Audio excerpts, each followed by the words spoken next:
When Pokemon Concierge came out on Netflix, it quickly became one of my favorite comfort shows.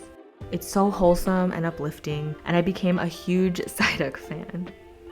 I was bummed when I found out their merch line was only available in Japan, so when I saw they had a Psyduck eye mask, I thought I'd take a stab at making one for myself. For this project, I used yellow fleece, satin, elastic, and crafting felt. And since I wasn't incredibly confident about the shape and size of an eye mask, I actually bought a cheap eye mask from Daiso to use as my template. I did my best to correct the size of the mask and sketch in Psyduck's face. Once I was happy with the look of my eye mask, I drew in a 1/2-inch seam allowance and used these patterns to cut out 2 pieces of fleece and 1 piece of satin. For Psyduck's face, I used my tracing tablet to draw out my pattern pieces for the eyes, hair, and pupils, then I cut them out of felt. For his bill, I added that extra 1/2-inch seam allowance at the bottom since I'll sew everything together. I used the tracing tablet to sketch in the nostrils and pupil placement as a guide. Now that I mostly have all of the mask pieces cut out, I quickly sewed the back 2 layers together. I attached 1 piece of fleece to the satin layer with less than a 1/2-inch seam allowance.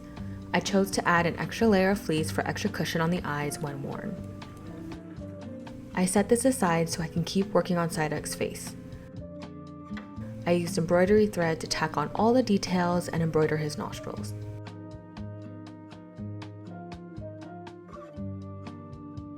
I also sewed a little less than a 1/2-inch seam allowance all the way around to use as a guide. Next, I did a quick small stitch to tack down his little hairs at the top of his head. This will flip up once assembled. Next, I sewed the elastic strap. I used the elastic from my Daiso mask as an idea of length, and I wanted a thinner strap, so for the width of my piece of fabric, it's about 1.5 inches. I sewed the satin pieces right side together and then used a safety pin to help me turn the strap right side out. I also used a safety pin to insert the elastic band, since this is going to be smaller than your strip of fabric.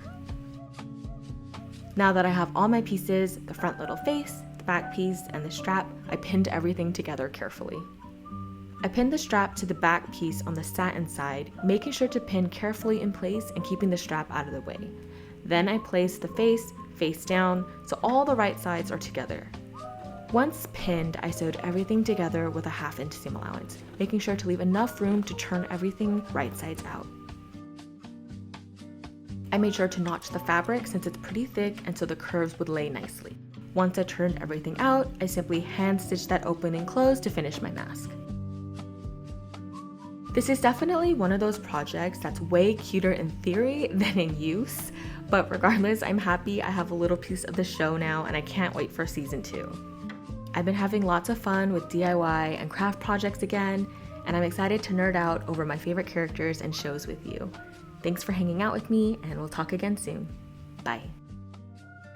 You sure it's not creepy? You can decide.